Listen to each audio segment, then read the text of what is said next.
तमाम देशवासियों और एसपीएन 9 न्यूज के तमाम दर्शकों को होली के पावन पर्व की हार्दिक शुभकामनाएं।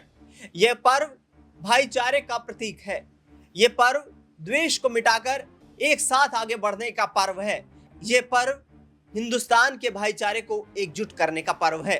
दरअसल जिस तरीके से होली का पर्व यह संकेत देता है कि सभी को साथ मिलकर एक दूसरे का सहयोग करना चाहिए, किसी के प्रति कोई द्वेष भावना नहीं रखनी चाहिए, और दूसरी ओर कहीं ना कहीं होली का पर्व यह संकेत भी देता है कि आपसी सामाजिक सद्भावना ही आगे बढ़ने का एक रास्ता दिखाई देता है। तो आखिरकार फिर राजनीतिक गलियारों में और राजनेताओं की जुबान त्योहारों पर जहरीली क्यों हो जाती है? जुबान जहरीली होती है तो उसका खामियाजा आम लोगों को भुगतना पड़ता है। दरअसल कुछ ऐसा ही हो रहा है वर्ष 2025 में होली के त्योहार को लेकर। दरअसल उत्तर प्रदेश से लेकर महाराष्ट्र और दक्षिण भारत तक लगातार होली के पर्व को मनाने को लेकर के जबरदस्त बयानबाजियां सामने आ रही हैं। इसकी शुरुआत उत्तर प्रदेश के संभल से होती है। संभल के सीईओ अनुज चौधरी ने एक संकेत दिया कि होली के त्योहार के वक्त रमजान का महीना चल रहा है, ऐसे में मुस्लिम समुदाय के यहाँ पर रोजा रखते हैं और उस रोजे की जो नमाज है उसको अदा करने के लिए वो मस्जिद जाते हैं। दरअसल जिस तरीके से होली के पर्व को लेकर बयान उनका सामने आया कि होली के दिन मुस्लिम समुदाय के लोगों से अपील है कि वो होली की जब तक संपन्नता ना हो जाए, यानी कि जब तक होली का खेल ना खेल लिया जाए, तब तक नमाज अदा करने के लिए सावधानियां बरते, या तो घर में नमाज अदा करें या कुछ घंटों का टाइम का जो शेड्यूलिंग है उसको परिवर्तित करके उस हिसाब से अपना निर्णय ले यहाँ पर और उसी आधार पर अपना समय निर्धारित करें।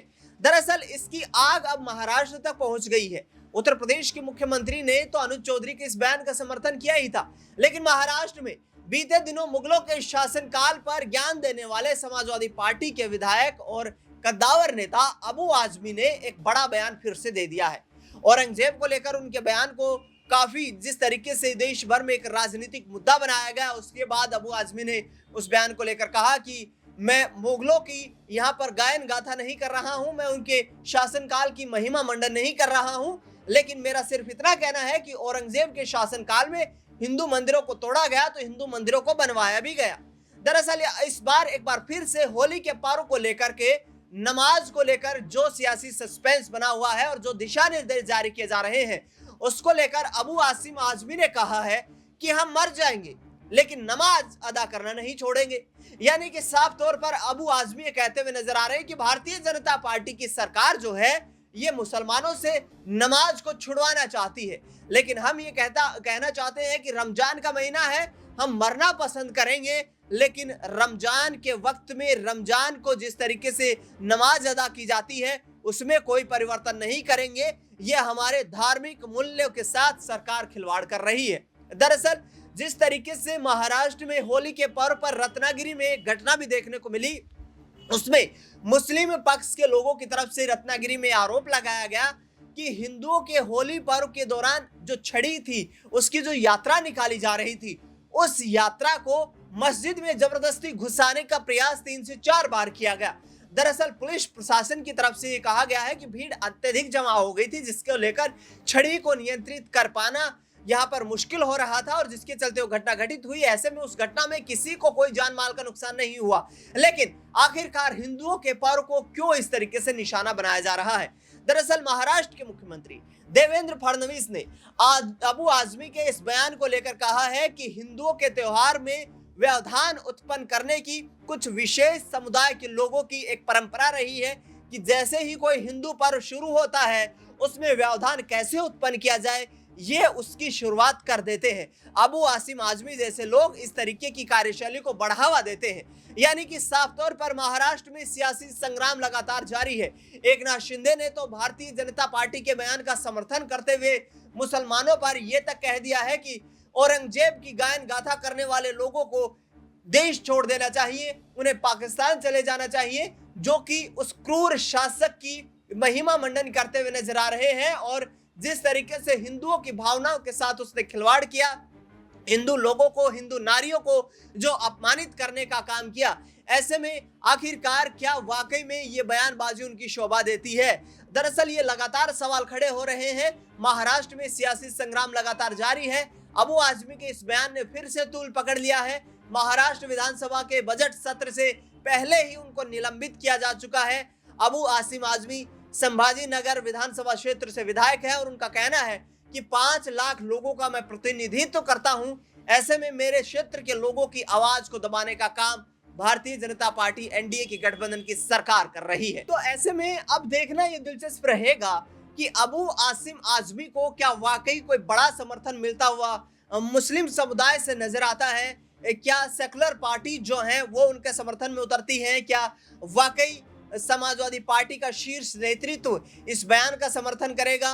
अभी तक कोई प्रतिक्रिया सामने नहीं आई है, लेकिन जिस तरीके से अबू आजमी ने यह बयान दिया है वो वाकई उनकी कार्यशैली पर सवाल खड़े करता है। मुख्यमंत्री देवेंद्र फडणवीस ने कहा कि मुसलमानों को अपने हिंदू समुदाय के लोगों की भावनाओं की कद्र करनी चाहिए कि जब 5 बार नमाज अदा रमजान के दौरान की जाती है तो किसी हिंदू को कोई यहाँ पर आपत्ति नहीं होती है। तो ऐसे में अबू आसिम आजमी जैसे लोगों को होली पर्व से आपत्ति क्यों नजर आ रही है? जाहिर तौर पर जो बयानबाजियां हो रही हैं वो कहीं ना कहीं विपक्ष के खिलाफ यहाँ पर एक माहौल बनता हुआ नजर आ रहा है। भारतीय जनता पार्टी विपक्ष को जमकर निशाना बना रही है। उनका कहना है कि विपक्ष कहीं ना कहीं इस तरीके के लोगों की मानसिकताओं को बढ़ावा दे रहा है और जिसको लेकर लगातार हिंदुओं को निशाना बनाया जा रहा है। मशहूर शायर मुनव्वर राणा के बेटे तबरेज राणा ने भी औरंगजेब को लेकर इसी तरीके का बयान दिया था और उन्होंने अबू आसिम आजमी के बयान का समर्थन करते हुए कहा कि औरंगजेब ने करीब 48 सालों तक शासन किया। यदि औरंगजेब क्रूर होता, यदि औरंगजेब हिंदुओं के खिलाफ क्रूरता दिखाता तो फिर 48 सालों के शासनकाल में हिंदू कहां बसते? हिंदुओं को नष्ट कर दिया जाता। लेकिन औरंगजेब ने ऐसा नहीं कहा। ये राजनीतिक तौर पर, ये राजनीतिक लोगों के द्वारा फैलाई जा रही एक द्वेष भावना नजर आती है। आपको बता दें कि लगातार जो सवाल खड़े हो रहे हैं, जिस तरीके से मध्य प्रदेश हो, महाराष्ट्र हो या फिर उत्तर प्रदेश हो, होली के पावन त्योहार को मनाने से पहले जिस तरीके की प्रशासन की चाक चौबंद व्यवस्थाएं हैं कि मस्जिदों को ढक दिया गया है जिससे कि जो रंगों का त्योहार है, रंग उस पर ना फेंका जा सके और किसी प्रकार का व्यवधान उत्पन्न ना हो। इसी के साथ साथ सरकार के और प्रशासन के तमाम राज्यों के अधिकारी यहाँ पर ये बयान देते नजर आ रहे हैं कि जिस वक्त तक 4 से 5 घंटे तक जो होली का त्योहार है वो मनाया जाए, तब तक मुस्लिम समुदाय के लोग यदि नमाज अदा करना उचित समझते हैं तो वो घर में नमाज अदा कर सकते हैं, क्योंकि इबादत का कोई एक उचित स्थान नहीं होता है। जिस तरीके से लोगों के दिलों में भावना होती है उसी आधार पर इबादत को स्वीकार किया जाता है और भगवान को याद करने के लिए आपको अपने दिल के अंदर से साफ होना चाहिए। इस तरीके की बयानबाजी लगातार हो रही है। अब देखना दिलचस्प ये होगा कि अबू आजमी के इस बयान को लेकर के क्या वाकई में और ज्यादा सियासी हंगामा देखने को मिलता है। फिलहाल इस खास कार्यक्रम में इतना ही। देश दुनिया से जुड़ी तमाम बड़ी खबरों के लिए देखते रहिए SPN9 न्यूज।